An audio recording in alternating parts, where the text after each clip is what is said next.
정말 충격적인 일이 벌어졌습니다. 이탈리아의 명문 대학에서 예상치 못한 학생의 질문이 교수와 학생들을 충격에 빠뜨렸다고 합니다.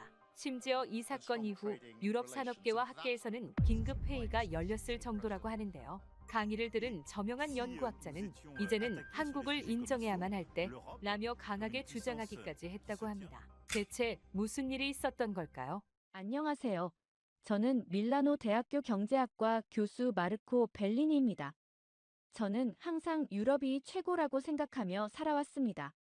유럽의 산업 강국들이 세계 경제를 이끌어왔고 앞으로도 그럴 것이라고 생각했죠. 물론 그 사건이 일어나기 전까지는 말입니다. 그늘도 저는 강의실에서 유럽 산업의 미래에 대한 강의를 진행하고 있었습니다. 독일의 정밀 기계 산업, 프랑스의 항공 우주 기술, 그리고 우리 이탈리아의 자동차와 패션 산업이야말로 세계가 따라올 수 없는 최고의 기술력이라고 자부심을 갖고 설명했죠. 그때였습니다. 한 학생이 갑자기 한국에 대해 물었습니다. 순간 저도 모르게 큰 웃음이 터져 나왔습니다. 한국이라고요? 그 시골 같은 아시아의 작은 나라를 감히 우리와 비교하겠다는 건가요? 불과 50년 전만 해도 세계 최빈국이었던 나라가 수백 년의 역사를 자랑하는 유럽 산업 강국들과 어깨를 나란히 하겠다는 생각 자체가 우스꽝스러웠습니다.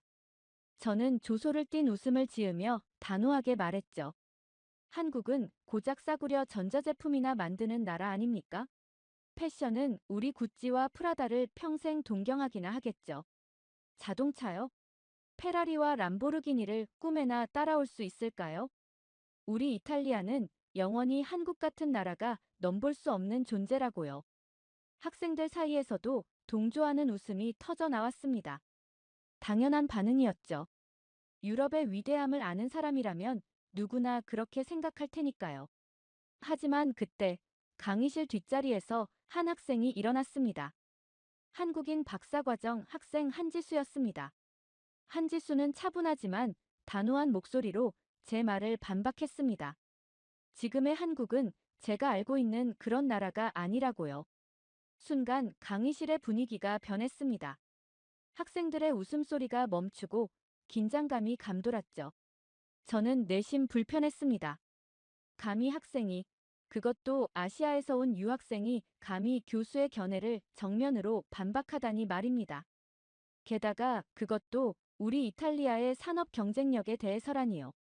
하지만 한지수는 이미 준비해온 프레젠테이션 자료를 들고 나왔습니다.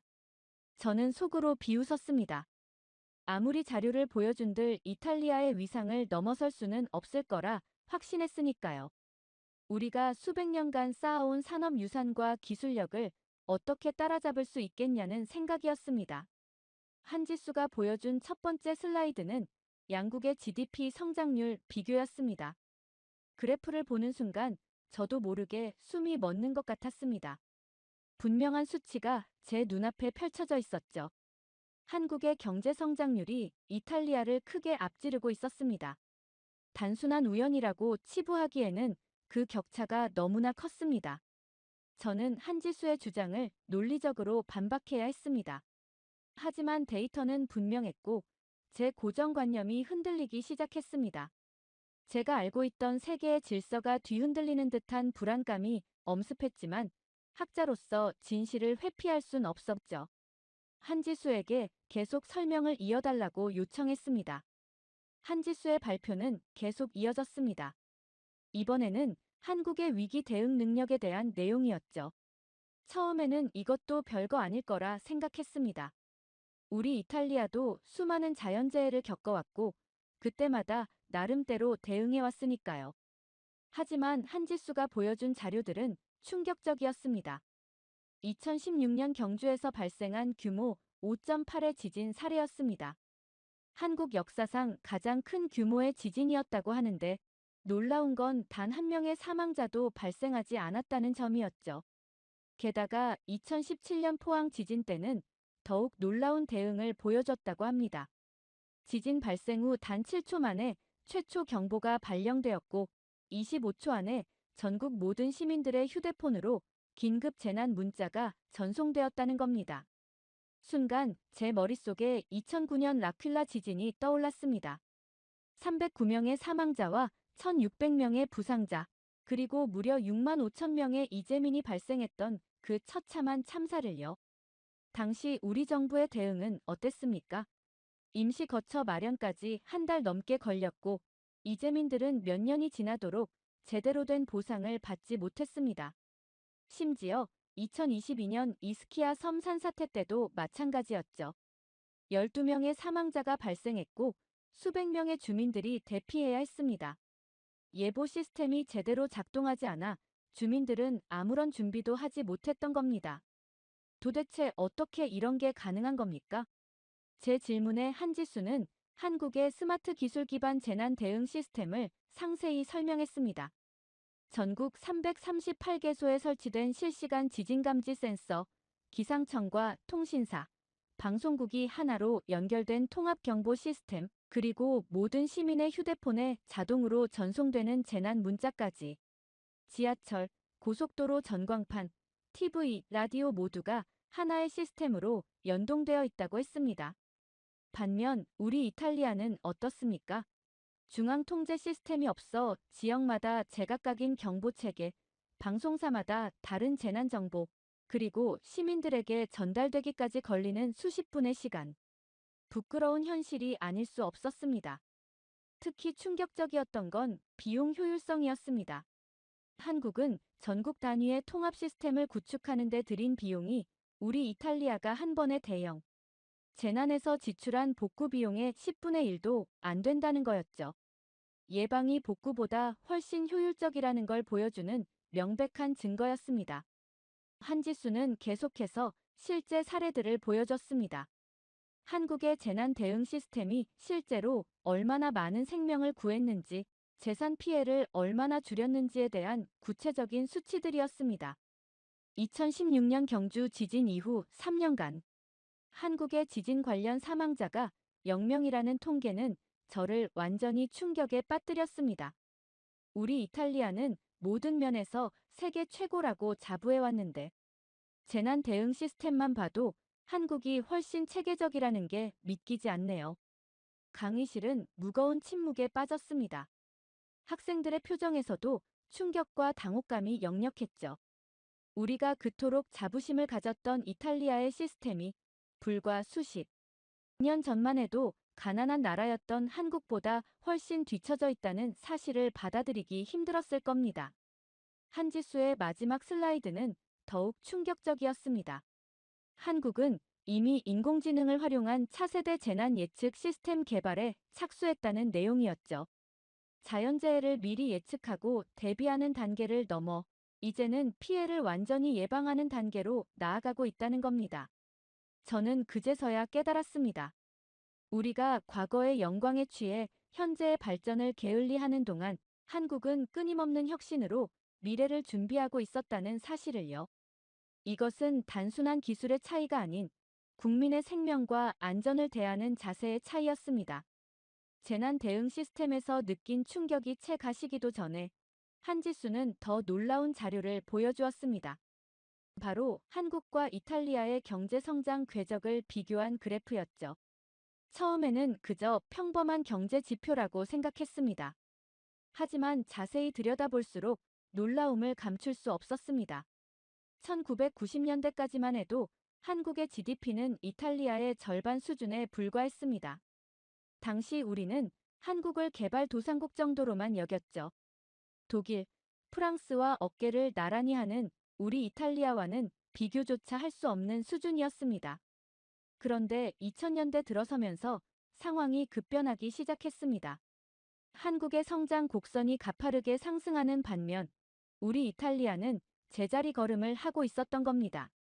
2010년, 2015년, 2020년. 시간이 갈수록 그 격차는 더욱 벌어졌습니다. 이게 말이 됩니까? 저도 모르게 터져나온 말이었습니다. 한지수는 차분히 설명을 이어갔습니다. 한국이 어떻게 이런 성장을 이룰 수 있었는지 그 비결에 대해서요. 먼저 IT 산업의 혁신이었습니다. 1990년대 후반 우리 이탈리아가 전통 산업에 안주하고 있을 때 한국은 이미 IT 인프라 구축에 전력을 다하고 있었다고 합니다. 전국에 초고속 인터넷망을 깔고 휴대폰과 반도체 산업을 육성했죠. 더 충격적인 건 산업 구조의 변화 속도였습니다. 우리 이탈리아는 수백 년간 이어온 전통 산업을 고수하며 변화를 거부했습니다. 하지만 한국은 끊임없이 새로운 산업으로 전환해 왔다고 합니다. 섬유에서 철강으로, 철강에서 자동차로, 자동차에서 전자산업으로, 그리고 지금은 인공지능과 바이오 산업으로 빠르게 전환하고 있다고 하더군요. 이런 변화가 가능했던 이유가 뭘까요? 제 질문의 한 지수는 교육과 연구개발 투자 현황을 보여주었습니다. GDP 대비 연구개발 투자액이 세계 1위라는 놀라운 수치였습니다. 반면 우리 이탈리아는 그 3분의 1 수준에 불과했죠.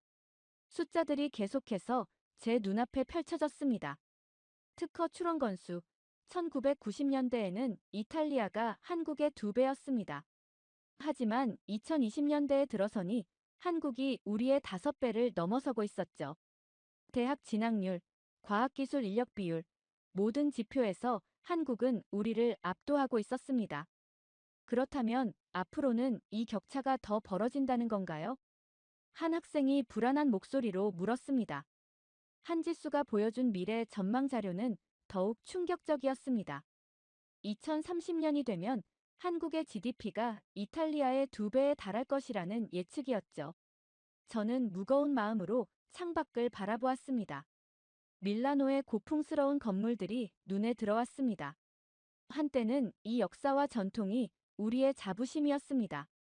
하지만 지금은 그것이 오히려 발목을 잡고 있는 건 아닐까요? 우리가 변화하지 않으면 말을 잇지 못했습니다.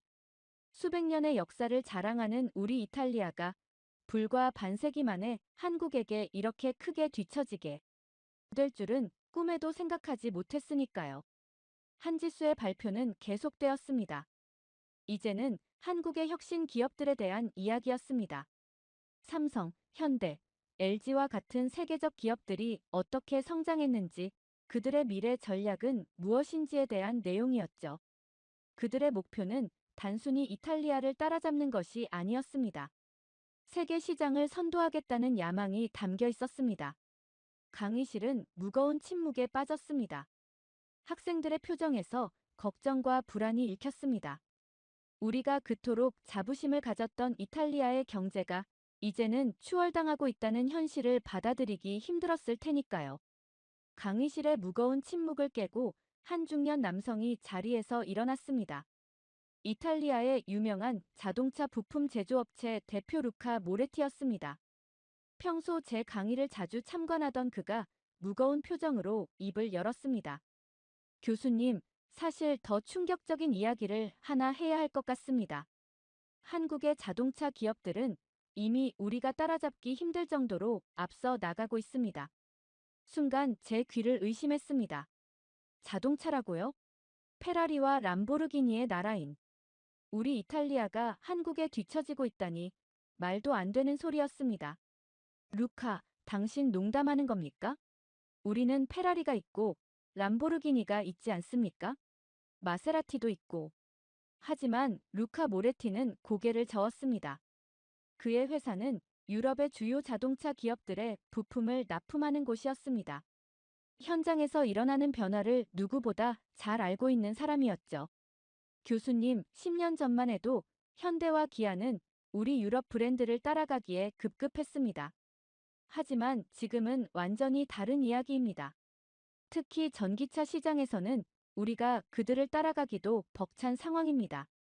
루카 모레티는 자신의 태블릿을 꺼내 자료를 보여주기 시작했습니다. 현대 자동차의 E-GMP 플랫폼, 기아의 전기차 라인업, 그리고 충격적인 판매량 통계까지. 유럽 시장에서 테슬라 다음으로 많은 전기차를 판매하고 있다는 사실이 믿기지 않았습니다.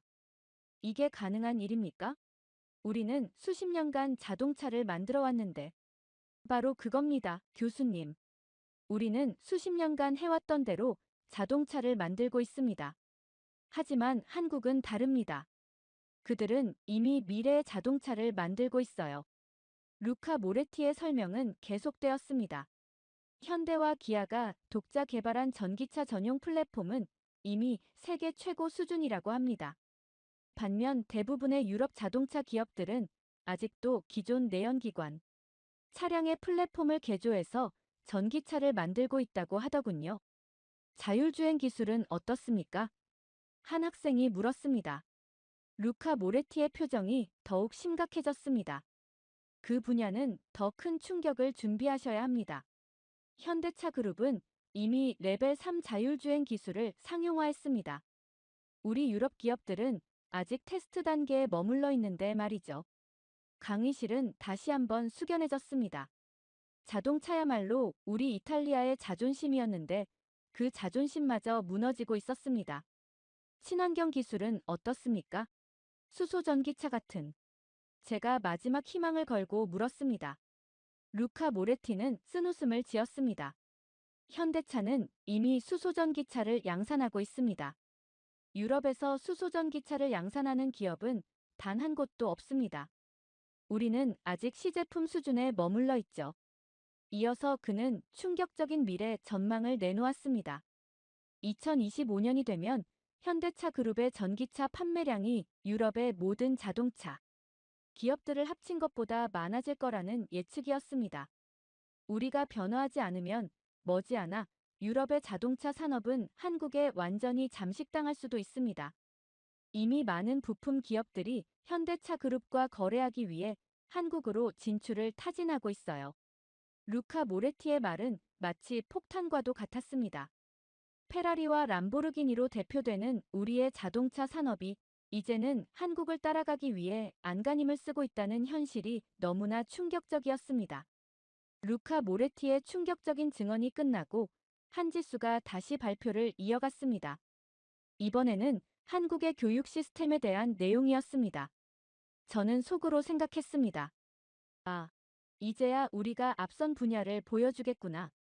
우리 이탈리아는 세계에서 가장 오래된 대학들을 보유한 나라이니까요. OECD 학업 성취도 조사 결과입니다. 스크린에 나타난 그래프를 보는 순간 제 생각이 얼마나 안일했는지 깨달았습니다. 수학, 과학, 읽기 영역 모두에서 한국은 최상위권을 차지하고 있었습니다. 반면 우리 이탈리아는 OECD 평균에도 미치지 못하는 수준이었죠. 이런 결과가 나온 이유가 뭡니까? 제가 묻자 한지수의 표정이 잠시 어두워졌습니다. 우리는 경쟁 속에서 살아남아야 하는 사회입니다.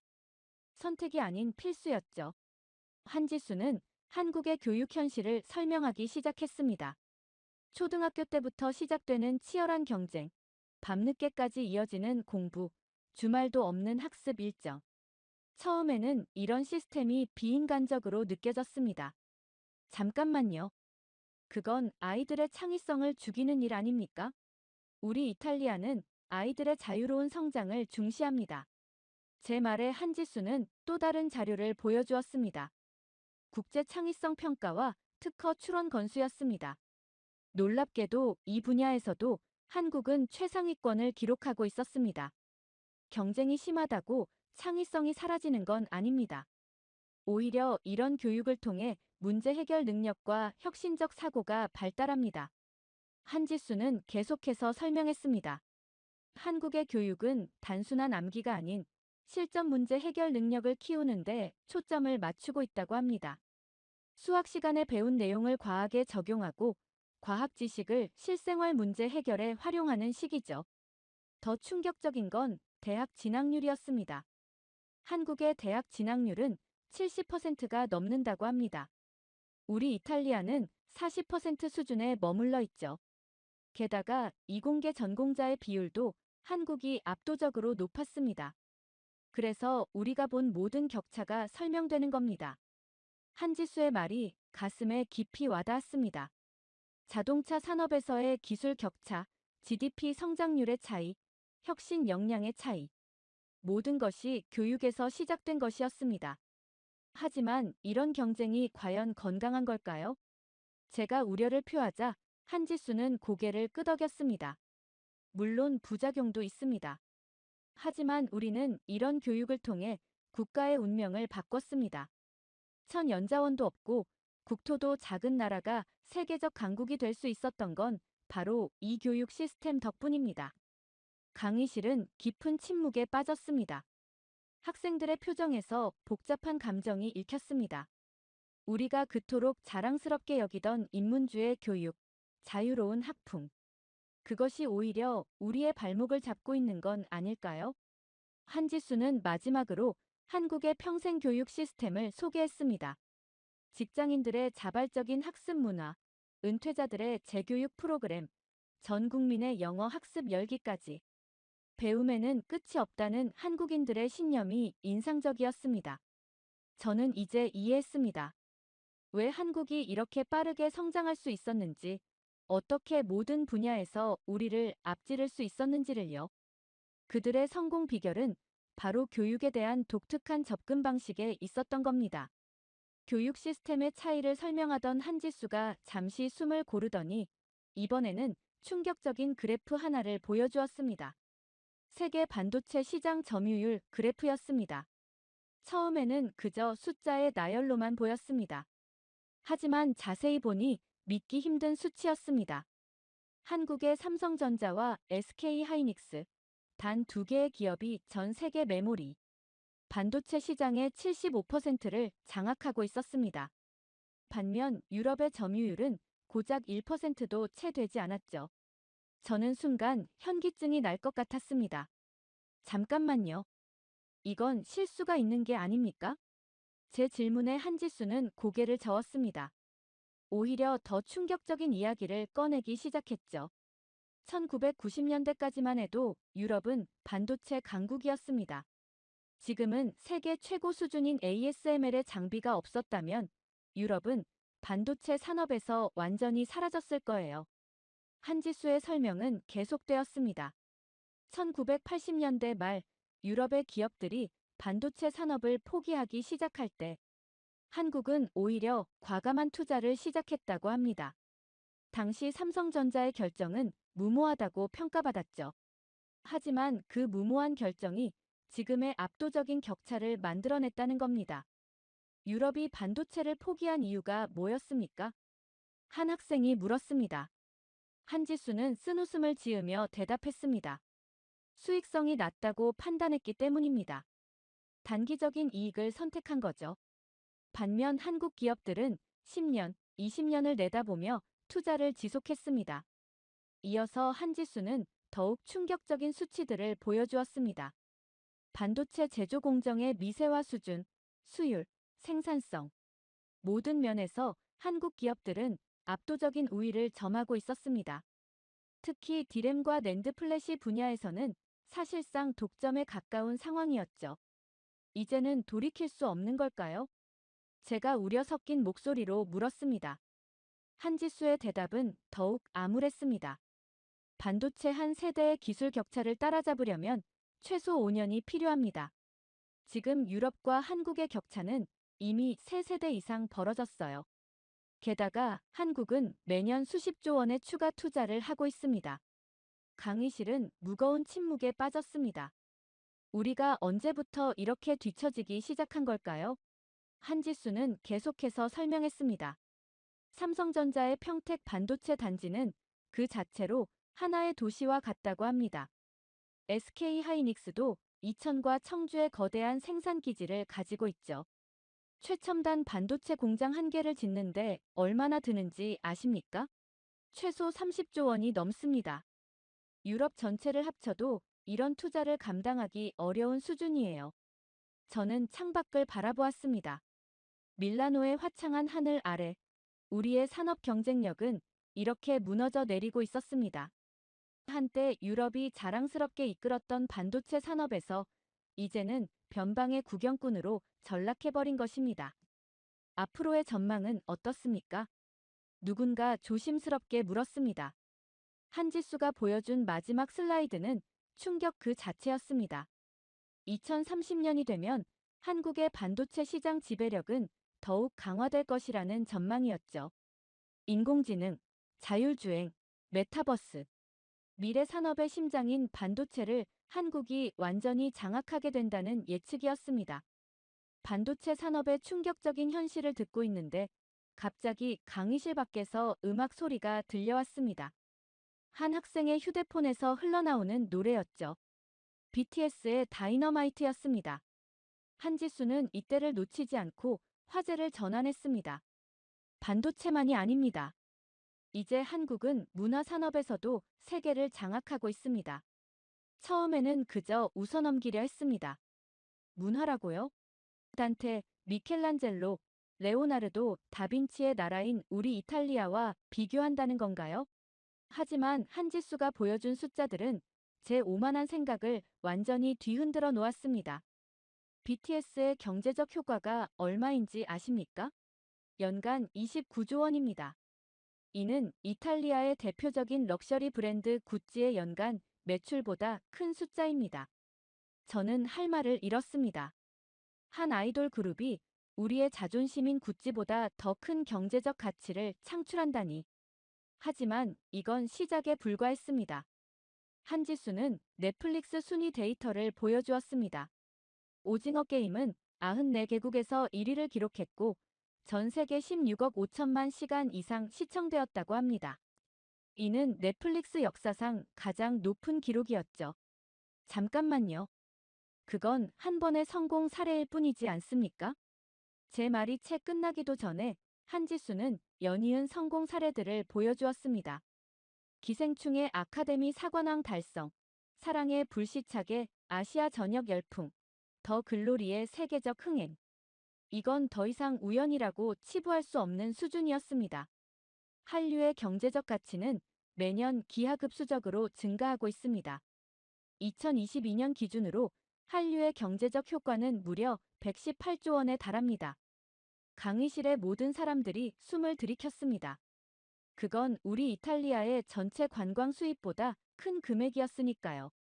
한지수는 계속해서 설명했습니다. K-팝, K-드라마, K-영화에 이어 이제는 K-뷰티, K-푸드까지.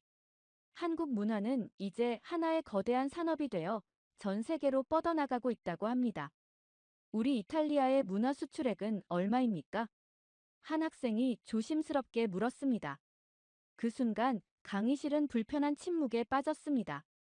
우리는 수천 년의 문화유산을 가지고 있지만 현대 문화 산업에서는 한국만큼의 영향력을 발휘하지 못하고 있었으니까요. 더 충격적인 건 그들의 미래 전략이었습니다. 한국은 이미 메타버스와 AI를 활용한 새로운 형태의 문화 콘텐츠를 준비하고 있었습니다. K-팝 아이돌의 버추얼 콘서트, AI 기술을 활용한 다국어 더빙 서비스, 메타버스 속 한류 문화 체험까지. 문화는 이제 더 이상 예술의 영역만이 아닙니다. 첨단 기술과 결합된 새로운 형태의 산업이 된 거죠. 한지수의 말은 저의 전통적인 문화예술 관념을 완전히 뒤흔들어 놓았습니다. 우리는 여전히 과거의 영광에 취해 있는 동안 한국은 미래의 문화 산업을 만들어가고 있었던 겁니다. 이제 문화 수출은 단순한 콘텐츠 판매가 아닙니다. 한류 콘텐츠를 통해 한국의 음식, 화장품, 패션, 관광 산업이 동반 성장하고 있어요. 심지어 한국어 학습 열풍까지 불고 있습니다. 저는 문득 우리 밀라노의 거리를 떠올렸습니다. 예전에는 볼 수 없었던 한국 화장품 매장들, 한국 식당들, 그리고 한국어를 배우는 젊은이들. 이제야 그 의미를 제대로 이해할 수 있었습니다. 밀라노의 거리를 바라보며 생각에 잠겼던 저는 문득 강의실의 침묵을 깨고 입을 열었습니다. 우리 유럽은 한국을 따라잡을 수 있을까요? 이 질문에 강의실은 더욱 깊은 침묵이 흘렀습니다. 지난 몇 시간 동안 우리가 마주한 현실이 너무나 충격적이었기 때문입니다. 재난 대응 시스템, 경제 성장률, 자동차 산업, 교육 시스템, 반도체 기술, 문화 산업. 모든 분야에서 우리는 뒤처져 있었습니다. 한지수는 마지막 슬라이드를 띄웠습니다. 그것은 우리가 지금까지 본 모든 격차를 하나의 그래프로 정리한 것이었습니다. 2000년, 2010년, 2020년. 시간이 갈수록 그 격차는 더욱 벌어지고 있었죠. 가능성이 전혀 없는 건 아닙니다. 한지수의 말에 모두가 고개를 들었습니다. 하지만 그러기 위해서는 유럽이 가진 세 가지 큰 문제를 해결해야 합니다. 첫 번째는 과거 지향적 사고였습니다. 우리는 수백 년, 수천 년의 역사와 전통을 자랑스럽게 여깁니다. 하지만 그것이 오히려 발목을 잡고 있었던 겁니다. 페라리와 람보르기니에 취해 전기차의 미래를 보지 못했고, 전통적인 교육 방식을 고수하다 글로벌 인재 양성에 실패했습니다. 두 번째는 안주하는 태도였습니다. 한국이 천연자원도 없는 작은 나라에서 세계적 강국으로 성장할 수 있었던 건 절박함이 만든 혁신 때문이었습니다. 반면 우리는 기존의 성과에 안주하다 반도체 산업을 잃었고 문화 산업의 혁신도 놓쳤습니다. 세 번째는 변화를 두려워하는 마음이었습니다. 한국은 끊임없이 새로운 도전을 했습니다. 실패를 두려워하지 않았죠. 하지만 우리는 안정만을 추구하다 도태되고 말았습니다. 그렇다면 우리는 무엇을 해야 할까요? 한 학생이 조심스럽게 물었습니다. 저는 잠시 생각에 잠겼다가 대답했습니다. 우리는 선택의 기로에 서 있습니다. 이대로 과거의 영광에 취해 있을 것인가, 아니면 과감한 변화를 시도할 것인가. 루카 모레티가 자리에서 일어났습니다. 저는 이미 우리 회사의 전략을 수정하기 시작했습니다. 한국의 자동차 기업들과 협력을 강화하고 전기차 부품 개발에 투자를 늘리고 있죠. 변화하지 않으면 살아남을 수 없다는 걸 깨달았기 때문입니다. 다른 학생들도 하나둘 의견을 내기 시작했습니다. 한국의 교육 시스템을 연구해보자는 의견, 반도체 산업에 대한 투자를 재개해야 한다는 제안, 문화산업의 혁신 방안을 고민해보자는 이야기들이 오갔습니다. 하지만 우리에겐 시간이 별로 없습니다. 한지수의 말에 모두가 숙연해졌습니다. 한국은 이미 다음 단계를 준비하고 있습니다. 인공지능, 우주산업, 바이오 산업. 우리가 한 발자국 내딛는 동안 한국은 이미 세 발자국을 앞서 나가고 있어요. 강의실의 창문으로 석양이 비쳐들었습니다. 저는 마지막으로 이렇게 말했습니다. 오늘 우리가 본 것은 단순한 산업 경쟁력의 차이가 아닙니다. 이것은 미래를 바라보는 시각의 차이이고 변화를 받아들이는 자세의 차이입니다. 우리가 변화하지 않는다면 이 격차는 앞으로 더욱 벌어질 것입니다. 그리고 어쩌면 돌이킬 수 없는 순간이 올지도 모릅니다. 강의가 끝나고 연구실로 돌아와 창밖을 바라보며 저는 오늘 하루를 돌아보았습니다. 아침에 강의실에 들어설 때만 해도 저는 얼마나 오만했었나요? 한국을 단순히 아시아의 작은 나라로만 생각했던 제 편견이 부끄러워졌습니다. 오늘 한지수가 보여준 것은 단순한 데이터가 아니었습니다. 그것은 끊임없는 혁신과 도전, 그리고 변화를 두려워하지 않는 한 나라의 진정한 저력이었습니다. 불과 반세기 만에 최빈국에서 세계를 선도하는 나라로 성장한 한국의 이야기는 이제 저에게 새로운 영감이 되었습니다. 제 책상 위에는 아직도 한지수가 보여준 자료들이 놓여 있습니다. 이제 이 자료들은 단순한 수치가 아닌 우리가 나아가야 할 방향을 알려주는 나침반이 될 것입니다. 내일 아침, 저는 다시 강의실에서 학생들을 만날 것입니다. 하지만 이제는 다른 시각으로 세상을 바라보게 될 것입니다. 과거의 영광에 취해 있던 교수가 아닌 새로운 변화를 갈망하는 학자로서 말입니다. 이제 여러분께 질문을 던집니다. 우리는 과연 이대로 있어도 될까요? 저는 이미 답을 찾았습니다. 한국이 보여준 혁신과 도전 정신, 끊임없는 자기 혁신의 자세야말로 우리가 배워야 할 진정한 가치라는 것을요. 변화는 두렵지만 변화하지 않는 것은 더 두려운 일입니다. 오늘 저는 한 나라의 진정한 위대함이 수백 년의 역사나 전통이 아닌 미래를 향한 끊임없는 도전 정신에 있다는 것을 배웠습니다.